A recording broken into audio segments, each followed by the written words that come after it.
नमस्कार, यो हो समाचारमा स्वागत छ। म कुलचन्द्र विष्ट। म रन्जु अधिकारी। सुरु गरौँ अहिलेसम्मका प्रमुख समाचारबाट।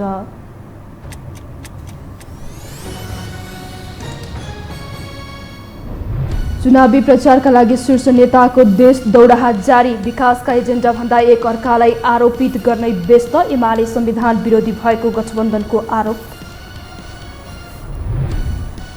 निर्वाचनको अन्तिम तयारीमा आयोग जुट्यो। 141 अस्थायी मतदान केन्द्र निर्धारण। निर्वाचन बिथोल्नेलाई कारबाही गर्न निर्देशन।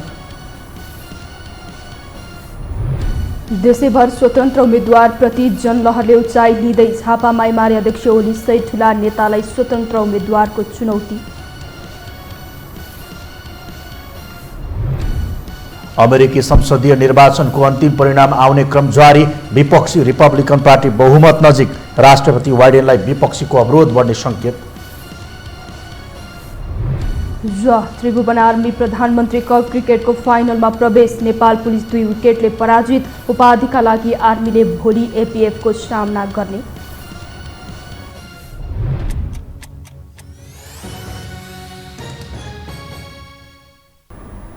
अब समाचार विस्तारमा। आगामी मङ्सिर 4 को निर्वाचन आउन अब मात्र 9 दिन बाँकी छ। निर्वाचन आयोगले राजनीतिक दललाई चुनाव प्रचार प्रसारका लागि लगभग खुल्ला छोडेको छ। यो अवधिमा शीर्ष नेतादेखि उम्मेद्वारहरू घर दैलो सकाएर चुनावी सभा केन्द्रित बनेका छन्। एक रिपोर्ट। शीर्ष राजनैतिक नेतृत्वले एक चरण चुनावी दौड सकाएर देशभरका मुख्य सभालाई सम्बोधन गरिरहेका छन्। प्रमुख नेताको चुनावी जुहारीको एपिसेन्टर भने यसपटक दार्चुला बन्यो।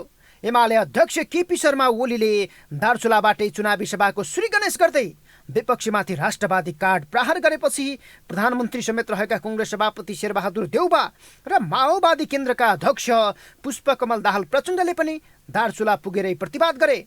कालापानी लिपुलेक फर्काएरै छोड्ने दाबी गरेका ओलीको बोलीमा देउबा प्रचण्डले एक स्वर हुँदै ओली चुच्चे नक्साको विपक्षमा रहेको र बहुमतले बाध्य बनाएपछि मात्रै आत्मसमर्पण गरेको आरोप लगाइदिए। लगत्तै देशभरका अन्य सभालाई समेत सम्बोधन गरेका उनीहरूले यो मात्र निर्वाचन नभएर जनमत संग्रह रहेको समेत दाबी गरेका छन्। संविधान रक्षा गर्ने कि उल्ट्याउने बीचको मतदान रहेको उनीहरूको मत छ। केपी ओलीले होइन यो नक्सा बनाएको, तपाईहरु कोही भ्रममा नपर्नु होला। म पनि अध्यक्ष थिएँ त्यति बेला त्यही पार्टीको।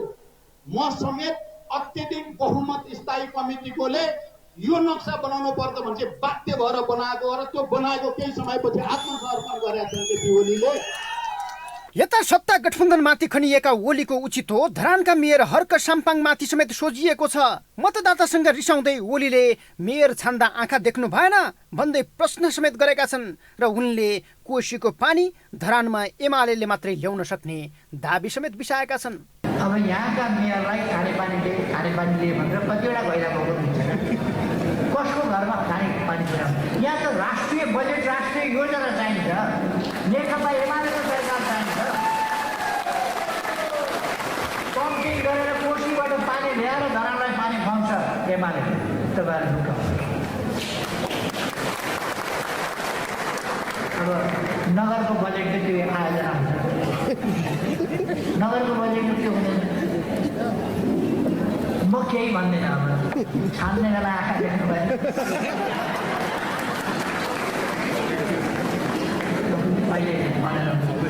पार्टी जितको चिन्तामा रहेका शीर्ष राजनैतिक नेतृत्व मात्रै होइन, घर दैलो सकाएर उम्मेद्वार समेत चुनावी सभा केन्द्रित बनेका छन् र चुनावी सभाबाटै आफ्ना दाबी र विपक्षीमाथि दम्भ देखाइरहेका छन्। आफ्नै पार्टी पत्तासाप बनाएर हलोको हल्लुट बन्न राप्रपा गएका रविन्द्र मिश्रले काठमाडौँ एकबाटै विपक्षीमाथि विष फालेका छन्। झन् राप्रपाको मञ्चमा एकातिर अभिनेत्री मनिषा कोइराला र अर्कोतिर अध्यक्ष राजेन्द्र लिङदेन उभिएपछि रविन्द्रको रस यति बढेको छ कि उनले गणेशमानको उत्तराधिकारी प्रकाशमान नभई आफू भएको दाबी गरेका छन्। एमाले प्रति नरम र सत्ता गठबन्धन प्रति गरम बनेका उनले माओवादी केही वर्षमै विलय हुने भविष्यवाणी समेत गरेका छन्। राप्रपालाई राष्ट्रिय पार्टी बनाउने उद्घोष सहित देश दौडाहामा रहेका अध्यक्ष लिङ्गदेनले झन् भ्रष्टाचारीलाई डोजर चलाउने दाबी गरेका छन्। आज देशमा भ्रष्टाचार महारोगको रूपमा छ। सिंहदरबारदेखि वडासम्म भ्रष्टाचार संस्थागत भएर गएको छ। बालेनले यो काठमाडौँको अवैध संरचनाहरूमाथि डोजर चलाए जस्तै राप्रपालाई भ्रष्टाचारीहरूमाथि डोजर चलाउने इच्छा छ।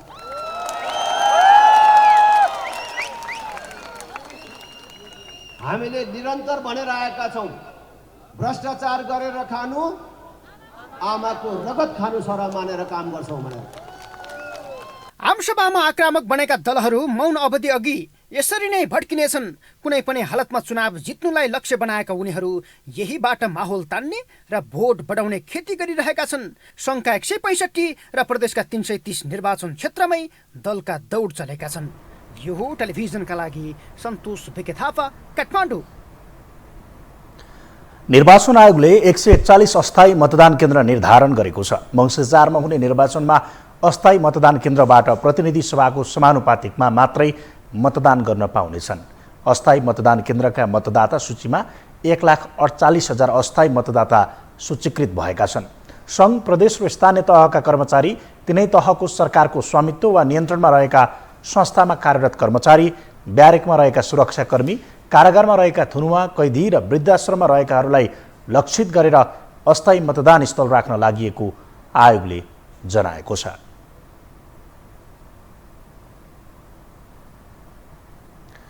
निर्वाचन आयोगले आसन्न निर्वाचन बिथोल्ने व्यक्तिहरूलाई कारबाही गर्न खुट्टा नकमाउन निर्देशन दिएको छ।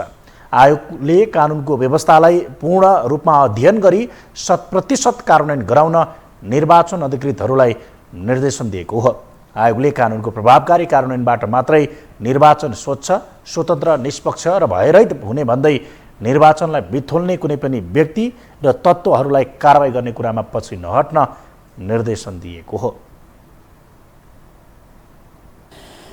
मतदानको निम्ति मतपेटिका, मतपत्र लगायत मतदानको निम्ति आवश्यक पर्ने सम्पूर्ण सामग्रीहरू उत्तिकै आवश्यक छन्। आफूले बुझ्नुपर्ने सबै सामानहरू रुजु गरी ठिक भए नभएको, पर्याप्त भए नभएको यहाँहरूले यकिन गर्नुहुनेछ र आफूलाई तोकिएको मतदान केन्द्रमा समयमै पुगी जुन जुन सूचनाहरू निकाल्नुपर्ने तोकिएको छ ती सूचना प्रकाशन गर्दै विशेष गरेर मतदान हुनुभन्दा 48 घण्टा अगाडिदेखि कुनै पनि किसिमको प्रचार प्रसार गर्न निषेध गर्नुपर्ने व्यवस्था। प्रमुख निर्वाचन आयुक्त थपलियाले यो पटक 4 वटा छुट्टा छुट्टै मतपत्रमा मतदान गर्नुपर्ने व्यवस्था गरिएकाले मतदातालाई राम्रोसँग बुझाउन पनि निर्देशन दिनुभएको छ।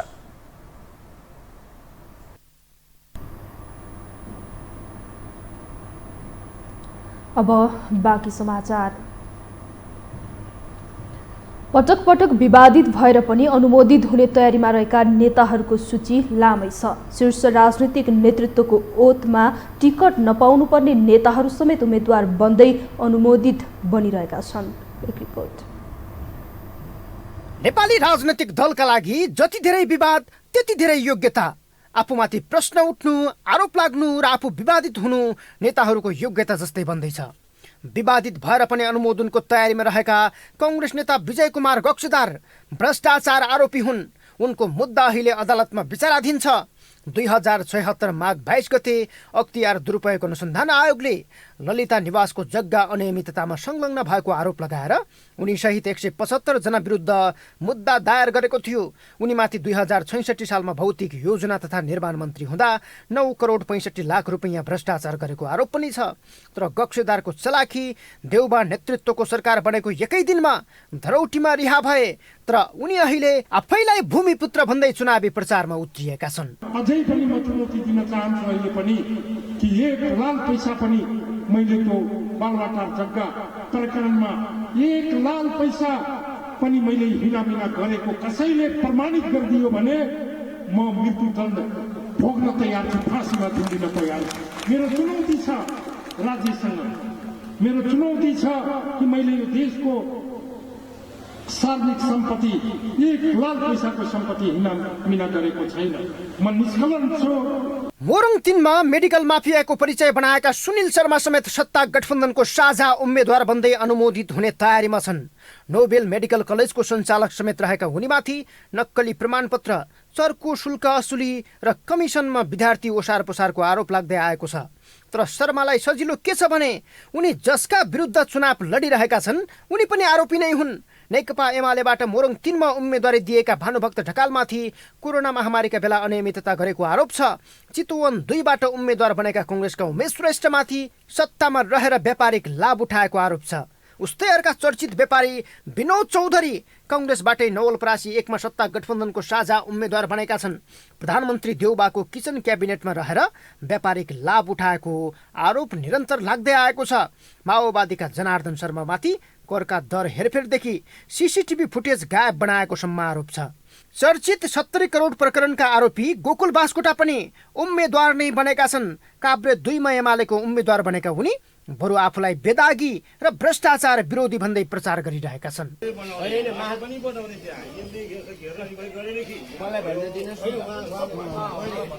तपाईको त माग होइन, हामीले त माथि पुलभन्दा अझ माथि ज्यादा 200 मिटर माथि कि त्यहाँभन्दा माथि फेरि बजार हुनेवाला छ नि।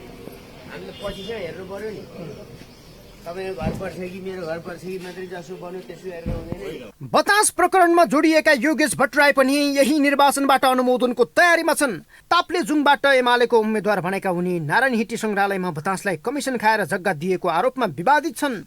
एमालेबाटै पूर्व आइजिपी सर्वेन्द्र खनाल काठमाडौँ 6 को उम्मेद्वार बनेका छन्। उनी यति बेला घर दैलोमा जाँदा मतदातासँग खासै बोल्दैनन्। कतिपय मञ्चमा एमालेकै कार्यकर्ताबाट प्रश्न उठिरहेको छ। खनाललाई तपाईँ उपर लागेको सांसद अपहरणदेखि निर्मला पन्तको हत्यामा असफल अनुसन्धानको विषयसम्म प्रश्न उठाउने पनि एमालेकै कार्यकर्ता छन्। एमालेले आरोपित र दागी नेतालाई उठाएपछि आफूलाई जित्ने निश्चित रहेको भन्दै कङ्ग्रेसका भीमसेन दास प्रधान दङ्ग छन्। अब यो संसदीय व्यवस्थामा अब कुनै बदनाम मान्छेहरू आफ्नो क्षेत्रमा फेरि नाम कमाएको हुन्छ। समग्र राष्ट्रमा त्यो मान्छे बदनाम भएको हुन्छ, तर आफ्नो निर्वाचन क्षेत्रमा चाहिँ उसको अब भन्न प्रभुत्व जमाएको अवस्था अथवा चाहिँ मतदातामा चाहिँ अलिकति एवारनेस नभएको कारणले त्यस्ता मान्छे जितेर आउने अवस्था छ र जितेर आएपछि त्यो दलबाट मन्त्री पनि बन्छ त्यो होइन। अब त्यस्तो मान्छेलाई चाहिँ नि रोकिने हो भने हामीले यो मिश्रित प्रणाली जुन छ संसदीय व्यवस्था त्यसलाई नै हामीले वास्तवमा परिणत गर्नुपर्छ। रातो पासपोर्ट प्रकरणमा मुछिएका नारद मुनि राणा यही निर्वाचनबाट अनुमोदनको तयारीमा छन्। निर्वाचनमा राजनैतिक दलका आरोपी मात्रै नभएर गुण्डा पृष्ठभूमिका व्यक्तिहरू पनि हाबी हुँदै गएका छन्। दीपक मनाङ्गेको नामले चिनिएका गुण्डा नायकी राजीव गुरुङको परिचय फेरिएर राजनीतिज्ञ बनेको छ। चितवन 3 मा रापरपाका विक्रम पाण्डे उस्तै आरोपी र दागी नेता हुन्। सुशासन र निष्ठाको हवाला दिएर विवादित बनेका उदाहरण नेपाली राजनीतिमा कम छैन। पैसा पेलेकै भरमा चुनाव जितिन्छ, लोभ र प्रलोभन देखाउन सके नेपाली जनता के हुन् र पछि लागिहाल्छन् भन्ने मनोभाव हाबी हुँदा पार्टीले सजिलै टिकट दिने र चुनाव लड्ने स्थिति बसेको छ। यो 5 वर्ष फेरि नेपाली जनताले गल्ती गर्दैछन्। 5 वर्षपछि उनीहरूलाई गल्ती गर्ने सुविधा हुँदैन।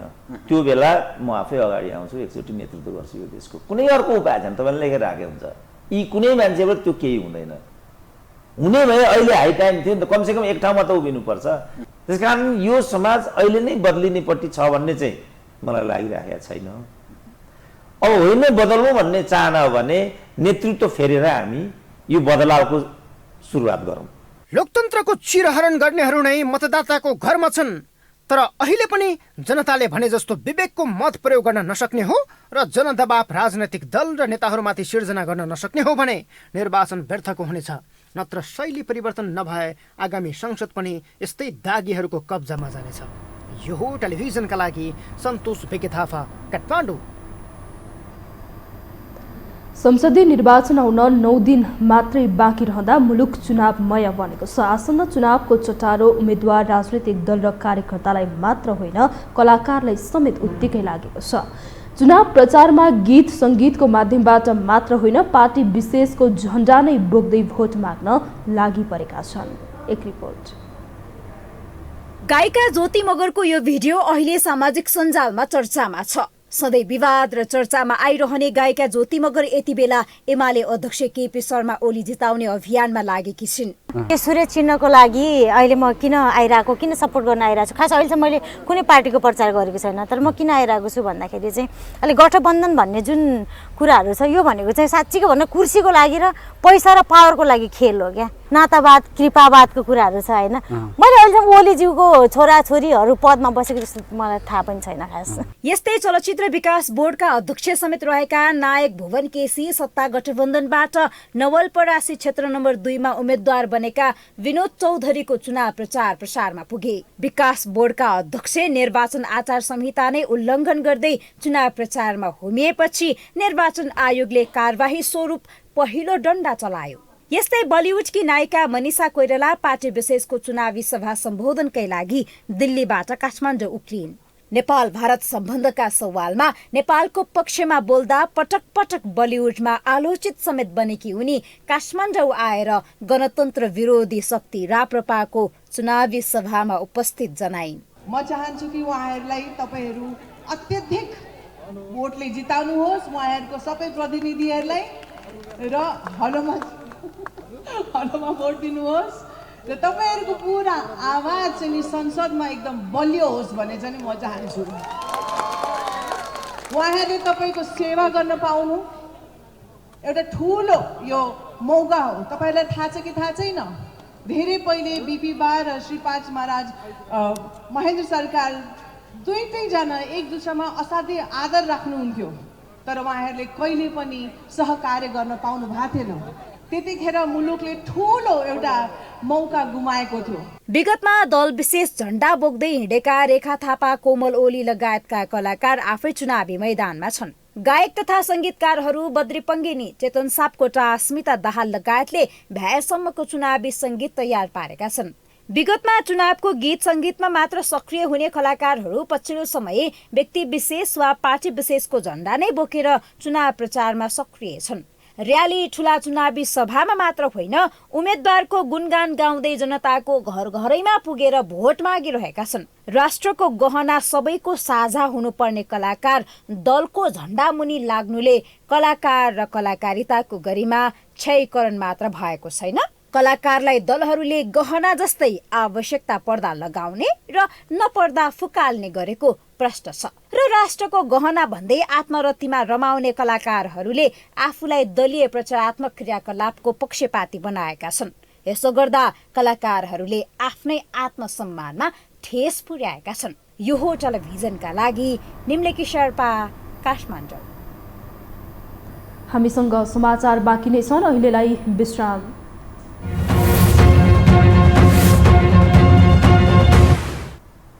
विश्रामपछि यो समाचारमा स्वागत छ। अब बाँकी समाचार। राष्ट्रिय प्रजातन्त्र पार्टीका अध्यक्ष राजेन्द्र लिङ्गदेनले राप्रपा शक्तिमा आए भ्रष्टाचारीहरूमाथि डोजर चलाउने बताउनु भएको छ।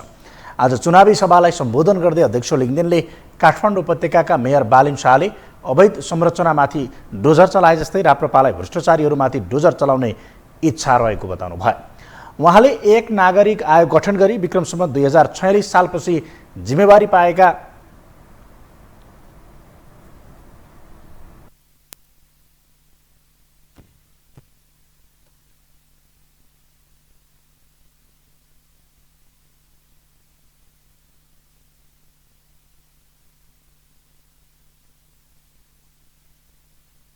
उहाँले एक नागरिक आयोग गठन गरी विक्रम सम्वत 2046 सालपछि जिम्मेवारी पाएका राज्यका उच्च पदस्थहरूको सम्पत्ति छानबिन गरी अवैध सम्पत्ति जफत गर्ने बताउनु भयो। बालेनले यो काठमाडौँको अवैध संरचनाहरूमाथि डोजर चलाए जस्तै राप्रपालाई भ्रष्टाचारीहरूमाथि डोजर चलाउने इच्छा छ।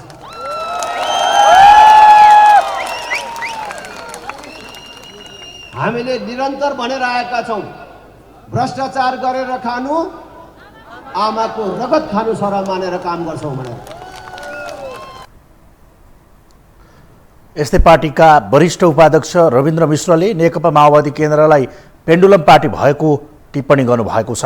अबको केही वर्षमा नेपालमा जम्मा 3वटा पार्टी मात्रै बाँकी रहने दाबी गर्दै वरिष्ठ उपाध्यक्ष मिश्रले मूल रूपमा राष्ट्रिय प्रजातन्त्र पार्टी, नेकपा एमाले र नेपाली काङ्ग्रेस पार्टी मात्रै हुने दाबी समेत गर्नुभयो। गृहमन्त्री एवं नेपाली काङ्ग्रेसका रूपन्देही क्षेत्र नम्बर 3 का प्रतिनिधि सभाका उम्मेद्वार बालकृष्ण खाँडले सत्तारूढ गठबन्धनलाई साथ दिनु आम मतदाताको दायित्व भएको बताउनु भएको छ। सत्तारूढ गठबन्धनले जनताको जीवनलाई बदल्ने सङ्कल्प लिएकाले सोही गठबन्धनलाई आसन्न प्रतिनिधि सभा र प्रदेशसभा निर्वाचनमा आम मतदाताले साथ दिनुपर्ने उहाँको भनाइ थियो। आज भैरहवामा आयोजित नेपाल महिला सङ्घको रूपन्देही भेलालाई सम्बोधन गर्दै उहाँले 5 दलीय गठबन्धन आगामी निर्वाचनमा विजयी भए मुलुकमा आर्थिक क्रान्तिको सुरुवात हुने आश्वासन समेत दिनुभयो। नेपालमा आर्थिक क्रान्तिको सुरुवात गर्नेछ।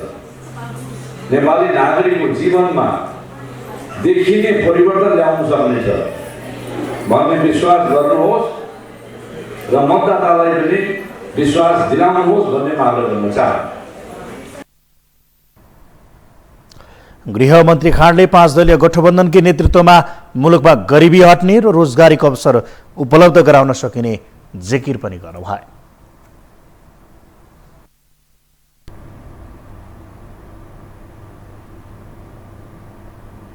अब बाँकी समाचार।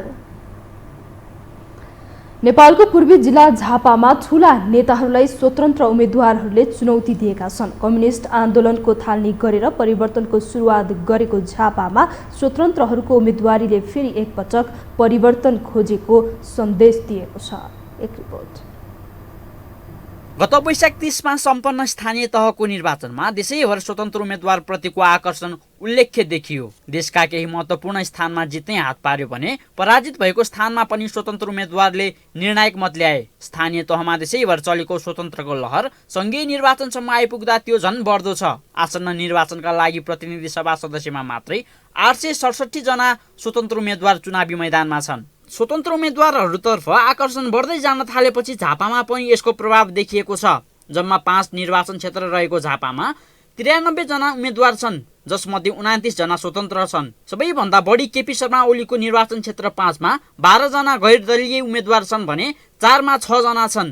त्यस्तै 2 नम्बरमा 5 जना हुँदा क्षेत्र नम्बर 1 र 3 मा भने 3 जना गैर दलीय उम्मेद्वार छन्। झापामा अहिले स्वतन्त्र उम्मेद्वारहरूको चर्चा चुलिरहँदा मुख्य दावेदारको रूपमा भने 3 जनालाई मतदाताले प्राथमिकतामा राखेको चर्चा छ।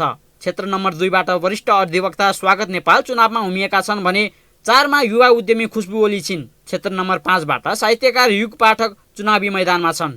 उन्नत लोकतन्त्र पार्टीका नेता समेत रहेका सामाजिक अभियन्ता तथा वरिष्ठ अधिवक्ता स्वागत नेपालले झापा क्षेत्र नम्बर 2 बाट प्रतिनिधि सभाको चुनाव लड्दैछन्। उनी पदबाट फिर्ता बोलाउन पाउने अधिकार राइट टु रिकल लागू गराउने एजेन्डा बोकेर चुनाव लड्दैछन्। झापाकै पृष्ठभूमि भएका अधिवक्ता नेपाल यतिखेर व्यापक घरदैलो अभियान चलाइरहेका छन्। सांसदको लागि कार्यालय इतिहासमा पहिलो पटक क्षेत्रमै स्थापना हुनेछ। यही हुनेछ। मिटिङका बेलामा मात्रै संसदीय समितिका बैठकमा मात्रै त्यहाँ हुनुपर्छ।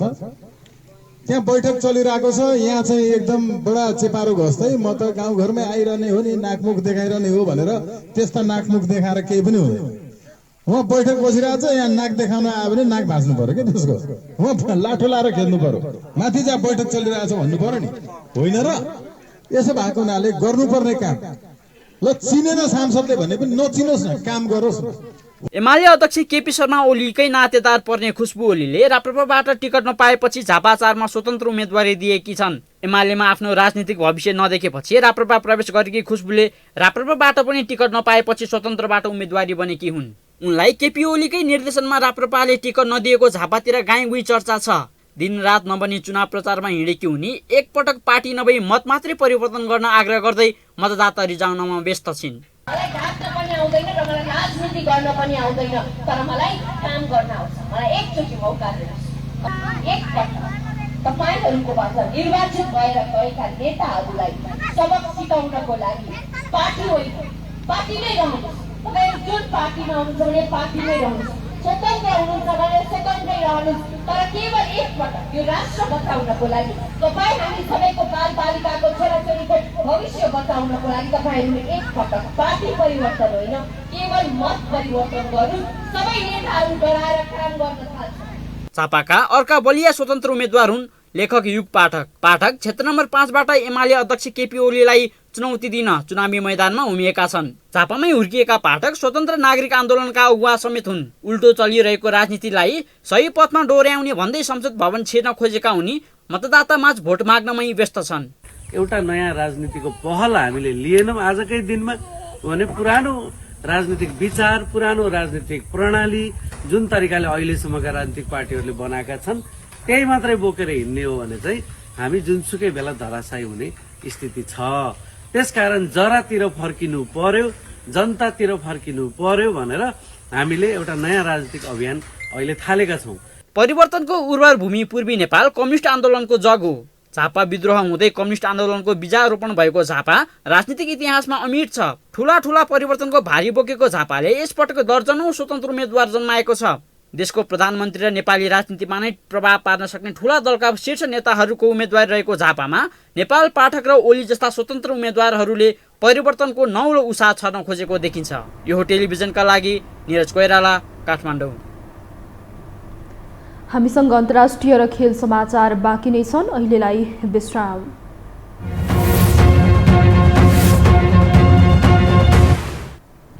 विश्रामपछि यो समाचारमा पुनः स्वागत छ। पालो अन्तर्राष्ट्रिय समाचारको।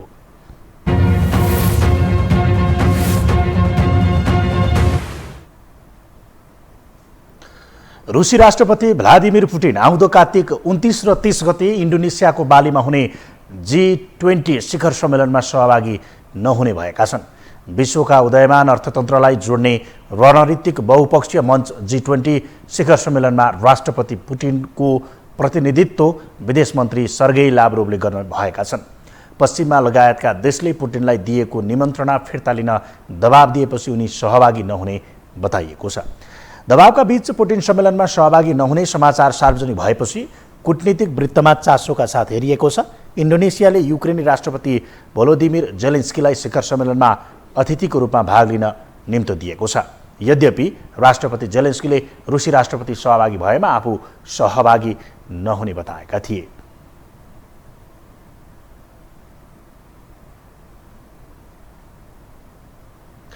नोभेम्बर 8 मा भएको अमेरिकाको मध्यावधि निर्वाचनको नतिजा आउने क्रम जारी छ।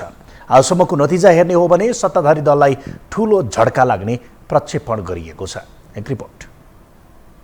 गएको मंगलबार संयुक्त राज्य अमेरिकामा भएको संसदीय निर्वाचनको मत परिणाम आउने क्रम जारी छ। प्रतिनिधि सभाका 435 सीटका र माथिल्लो सदन सिनेटको 100 मध्ये 35 सीटमा मात्रै भएको निर्वाचनको मत परिणाम निकै रोचक बनिरहेको छ। मतगणनाको प्रारम्भिक नतिजाले विपक्षी रिपब्लिकन पार्टी अगाडि देखिएको छ। मत परिणाम घोषणा हुँदै जाँदा रिपब्लिकन पार्टीले मत सर्वेक्षणहरूले देखाए जस्तो भारी बहुमत भने नपाउने प्रश्न भएको छ। यद्यपि तल्लो सदन प्रतिनिधि सभा भने विपक्षी रिपब्लिकनको स्पष्ट बहुमत पुग्ने देखिएको छ। अहिलेसम्म घोषित परिणाममा 435 सदस्यीय प्रतिनिधि सभामा रिपब्लिकनले 207 सीट जितेका छन् भने सत्तारूढ डेमोक्रेट्सले 178 सीट जितेका छन्। प्रतिनिधि सभामा 218 सीटले बहुमत पुग्दछ। माथिल्लो सदन सिनेटमा अहिलेसम्म रिपब्लिकनले 49 सीट पुगेको छ भने डेमोक्रेट्सको 48 सीट पुगेको छ।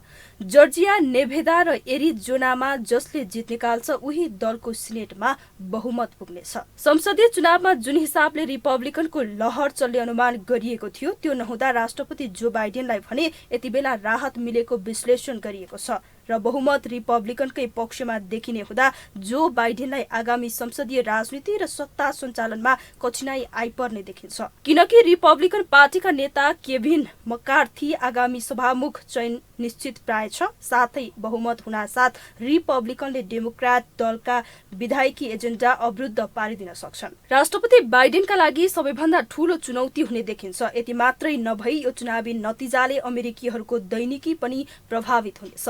गर्भपतनको अधिकार यसको उत्कृष्ट उदाहरण हो। जुन महिनामा सर्वोच्च अदालतले गर्भपतनको अधिकारलाई दिएको संवैधानिक संरक्षण हटायो। कांग्रेसमा बहुमतले हुने दलले यसका लागि नयाँ कानून बनाउनेछ। डेमोक्रेटिक पार्टीले गर्भपतनको कानूनी स्वीकृतिलाई कायम राख्ने बाचा गरेको छ भने रिपब्लिकन पार्टीले 15 हप्तापछि कानूनी रूपमा गर्भपतनमा प्रतिबन्ध लगाउने बाचा गरेको छ। मध्यावधि निर्वाचनलाई सामान्यतया राष्ट्रपतिको पहिलो 2 वर्षको कार्यतालिकामा जनमत सर्वेक्षणको रूपमा हेरिन्छ। यस मामिलामा सामान्यतया सत्तारूढ दलले निराशाको सामना गर्नुपर्ने हुन्छ। बाइडेनको अनुमोदन रेटिङ विगत 1 वर्षदेखि निकै कमजोर रहेको छ। डेमोक्रेटिक पार्टीको तारा केही समयका लागि चम्किरहेको देखिए पनि बढ्दो मुद्रास्फीति र अर्थतन्त्रसँग सम्बन्धित अन्य चिन्ताले यसमा समस्या परेको छ। अब पालो खेल समाचारको।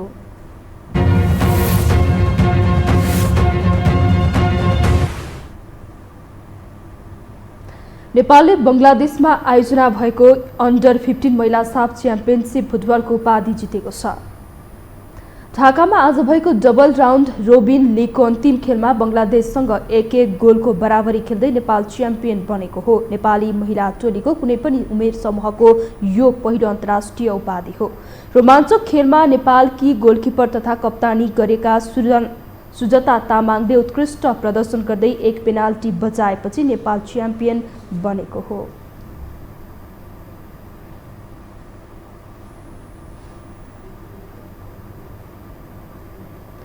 Tribhuvan army club Nepal police क्लबलाई 2 विकेटले हराउँदै प्रधानमन्त्री कप 1 दिवसीय क्रिकेट प्रतियोगिताको फाइनलमा प्रवेश गरेको छ। आज कृतिपुर स्थित त्रिवी मैदानमा पुलिसले प्रस्तुत गरेको 305 रनको लक्ष्य आर्मीले 1 बल बाँकी रहँदा 8 विकेटको क्षतिमा पूरा गर्दै एफएफसँगको भेट पक्का गरेको हो।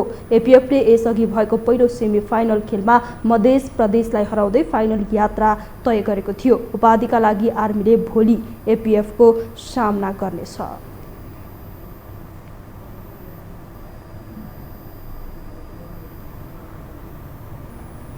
यससँगै हामी यो समाचारको अन्त्यमा आइपुगेका छौं। बिदा हुनु अघि प्रमुख समाचार पुनः एकपटक।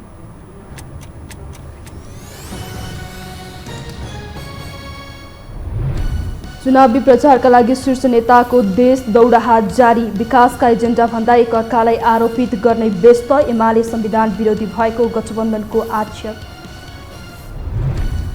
निर्वाचनको अन्तिम तयारीमा आयोग जुट्यो। 141 अस्थायी मतदान केन्द्र निर्धारण। निर्वाचन बिथुल्नेलाई कारबाही गर्न निर्देशन। देशैभर स्वतन्त्र उम्मेद्वार प्रति जनलहरले उचाइ लिँदै। झापामा एमाले अध्यक्ष ओली सहित ठूला नेतालाई स्वतन्त्र उम्मेद्वारको चुनौती। अमेरिकी संसदीय निर्वाचनको अन्तिम परिणाम आउने क्रम जारी। विपक्षी रिपब्लिकन पार्टी बहुमत नजिक। राष्ट्रपति बाइडेनलाई विपक्षीको अवरोध बढ्ने संकेत। र त्रिभुवन आर्मी प्रधानमन्त्री कप क्रिकेटको फाइनलमा प्रवेश। नेपाल पुलिस 2 विकेटले पराजित। उपाधिका लागि आर्मीले भोलि एपीएफको सामना गर्ने।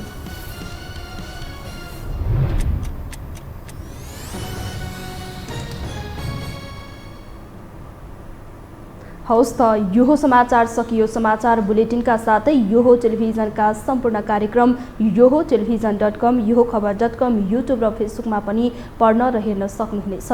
मोबाइलमा यो टिभी एप डाउनलोड गरी हामीलाई प्रत्यक्ष हेर्न सक्नुहुनेछ। तथ्यसहितको निष्पक्ष समाचार तथा मनोरञ्जनका लागि हेर्दै रहनुहोला यो टेलिभिजन। नमस्कार।